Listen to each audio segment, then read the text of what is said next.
This is our intake seat cutter, which is set up to cut the diameter of the seat to 2190 for a 2190 valve, I should say.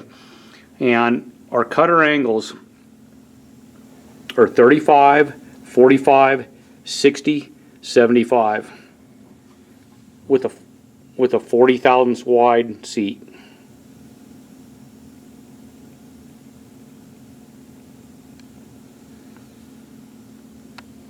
Okay, this is how we set the cutter up and set the size on it. First we would zero this, and we're going to run it out to 4.6.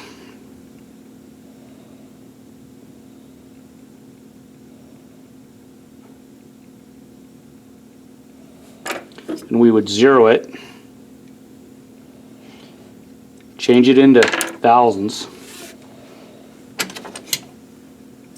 Now, what am I doing? There we go.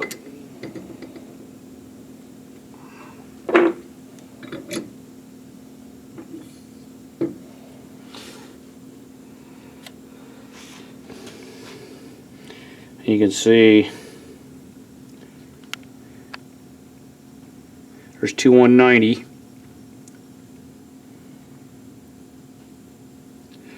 and we're going to set it up for 2184, and it's just touching right there as we swipe it.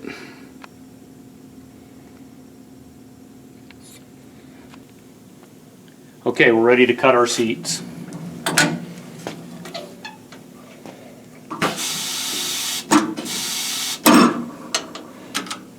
I've got a procedure I use when I do this. I've got my dial indicator set up, look.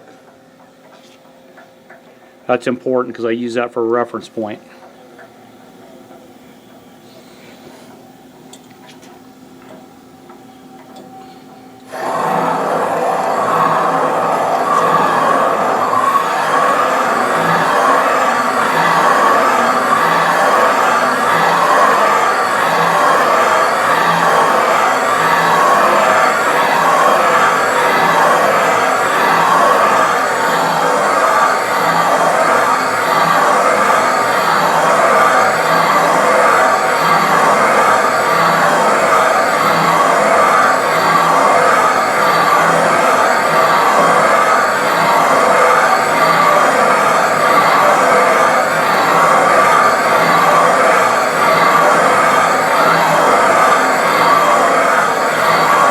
Yeah, our seat's just starting to come in, so we're going to stop and take a look at it.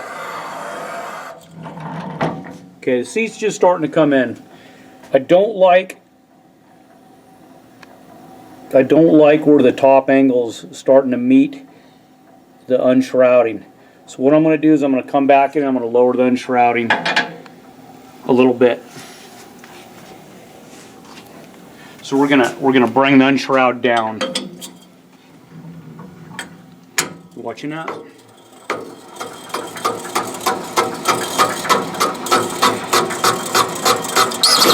so I'm zeroed out. I'm going to zero my dial indicator. I'm going to come down another 5,000. There we go. See where we're just now? The 35 is just starting to touch the unshrouding right here. So let's go in and lower all these 5,000ths, the chambers. Sometimes you have to play with this to get it exactly like it needs to be.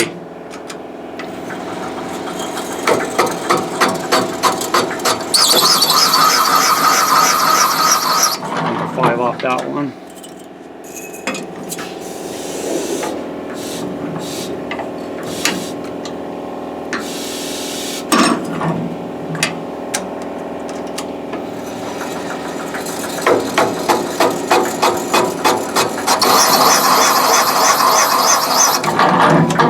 One more.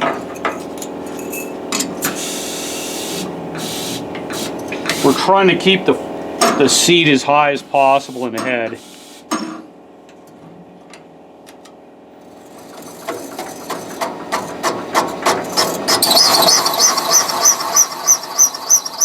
Okay, we've got all those relowered.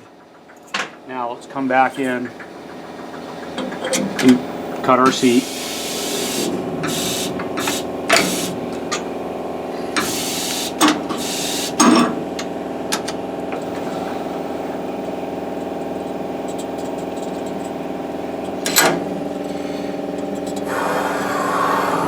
this.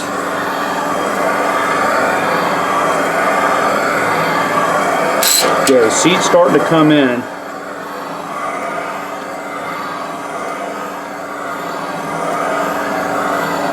That's about where I want it. Now, keep the camera.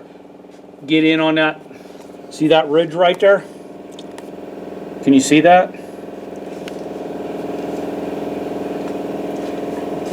Right here. We got to get rid of that.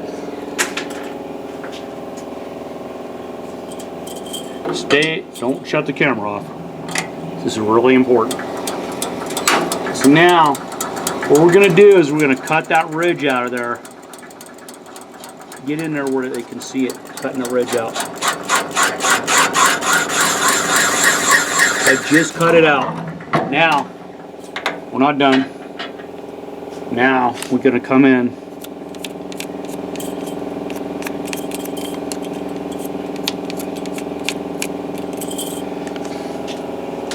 We're going to touch the seat again, now that we've got that obstruction out of there to influence our cutter.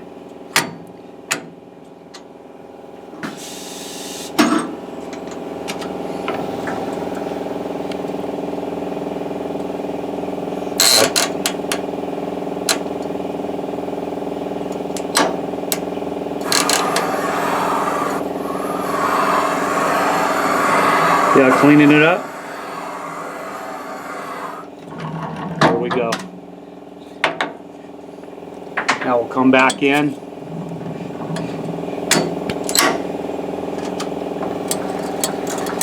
And just touch this.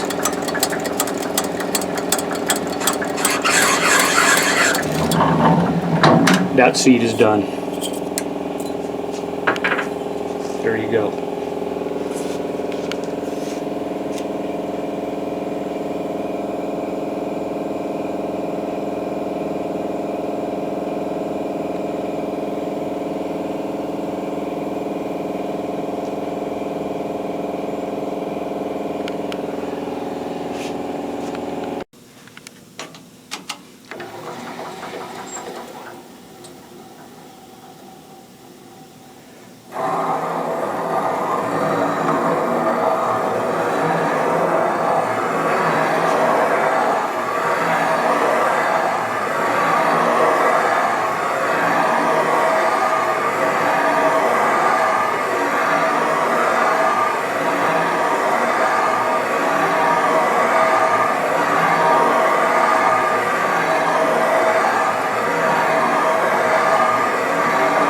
Yeah, we're cutting a 60 right now, and we'll start cutting a 45 here in a second.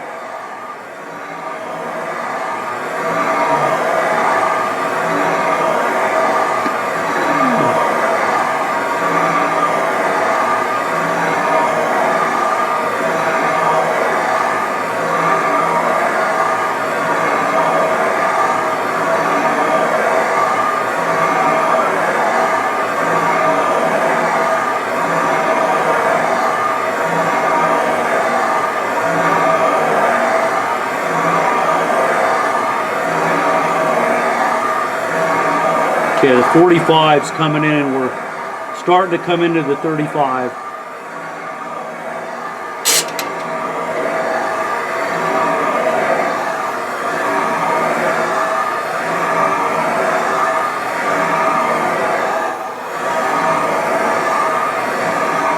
Okay, we're at a good place to stop. So again, look at the ridge right there. We're going to cut that out of there. You see it right there? Okay.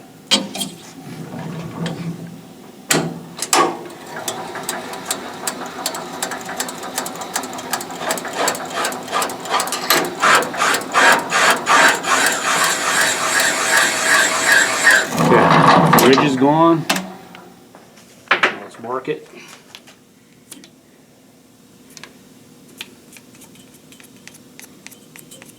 We're doing this so we can see it, that it's cleaned up all the way around the seat.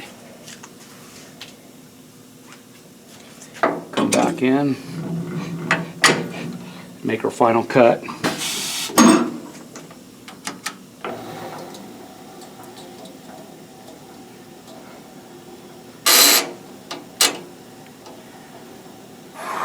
Okay, get it down there, Rick. Yep, there it is. Here's our second seat.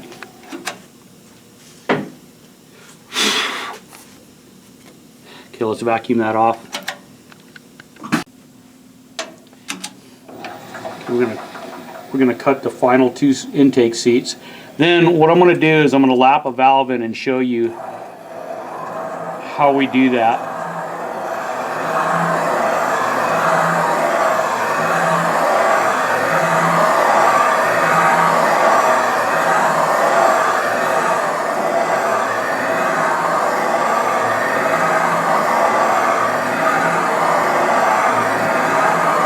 Then we're going to come back and do the exhaust side. And then we can do our flow test.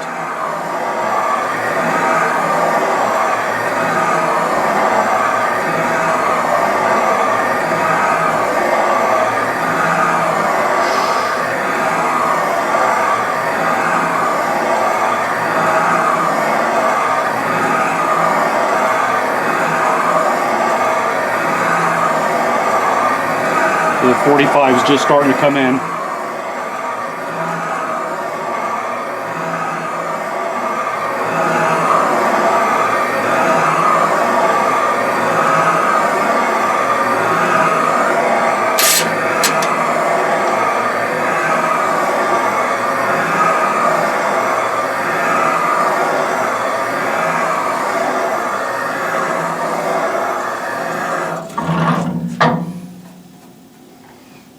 Got a ridge there above the 35 still.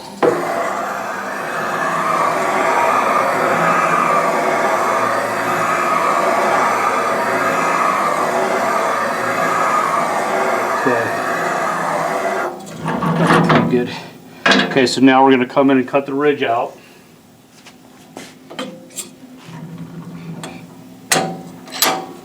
You don't want to get these bowls too big because it will affect the low lift flow.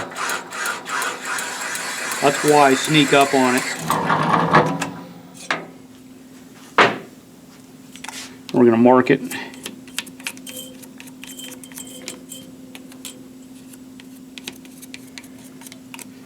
Come in and recut it.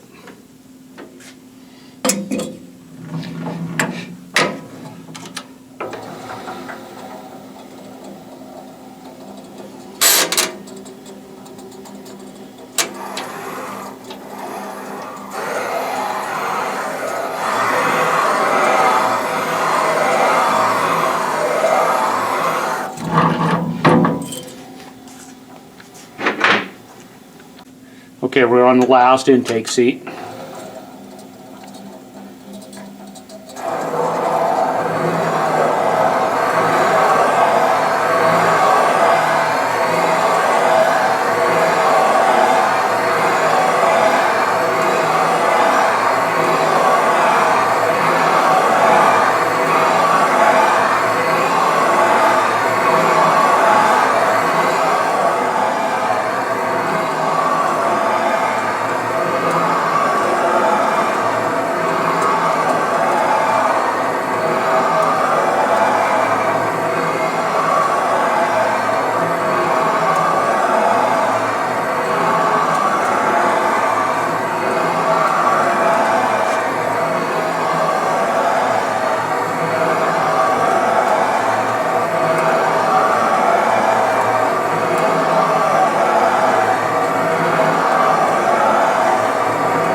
one's still got some ridge up here.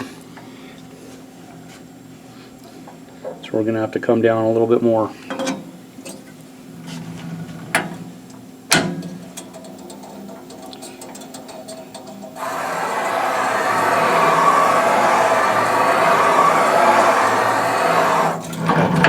Let's come here and cut that ridge out. You can't see it with the camera, but the ridge is real pronounced right here. And a while back when we put the new knock-ins in these intakes, I was mentioning that the fact that those knock-ins, when you replace them with a new centered knock-in, it helps stand the valve up more, which digs into the short turn, and this usually helps the flow when you're porting ahead.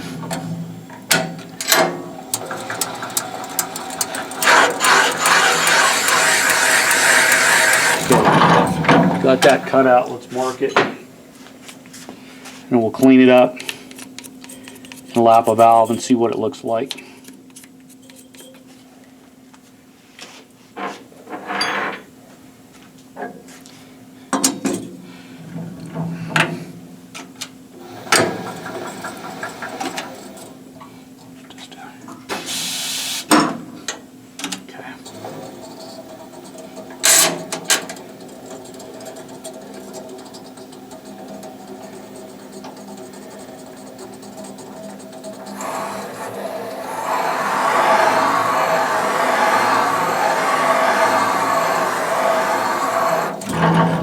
That's it. Let's go back and retouch the bowl.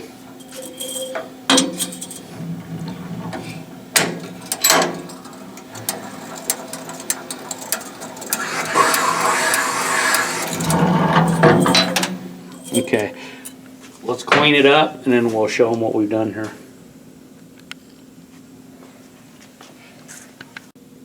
Okay, we've got our intakes done. You can get a close-up of what we've done there. And here, let's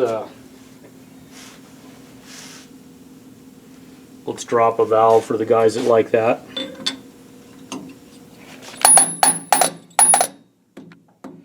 What I like to do when I'm doing this is I like to drop the valve, but I like to tap this. You should not feel any movement whatsoever in that valve when you do that. If you do, your seat's not concentric. So when I tap it right there in the center, I shouldn't feel anything, which I don't.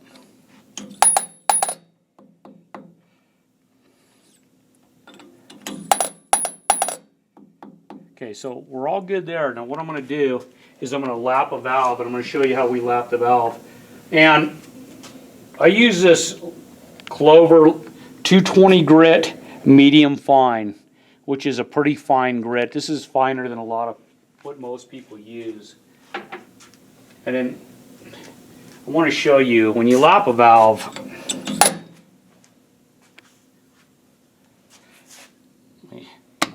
you don't want to go like this, drop it and then move it. It's like this.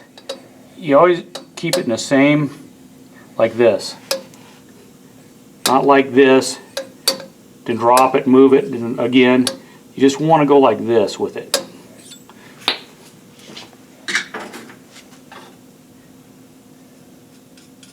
Come on over here, Tommy. I'm going to load the valve up with the lap compound.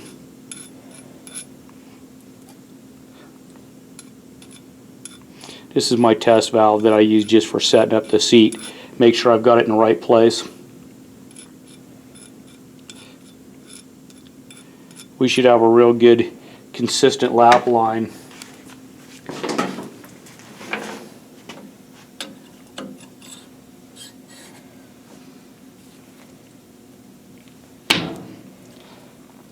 Okay. Look. Notice this line right here.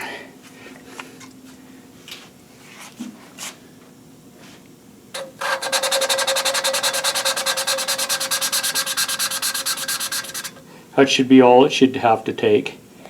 You notice I didn't drop it, turn it over here, then lap over it, then lap it over here. Always in the same spot.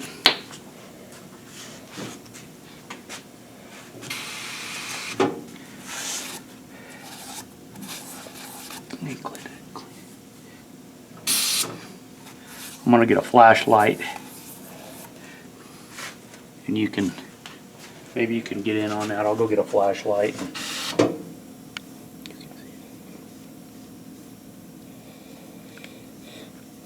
But it should look consistent. I can see from back here it looks fine. Let me go get a flashlight.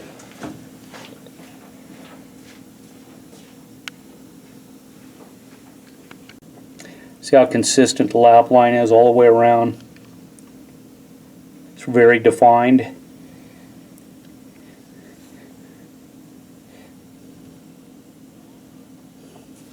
Now look at the valve.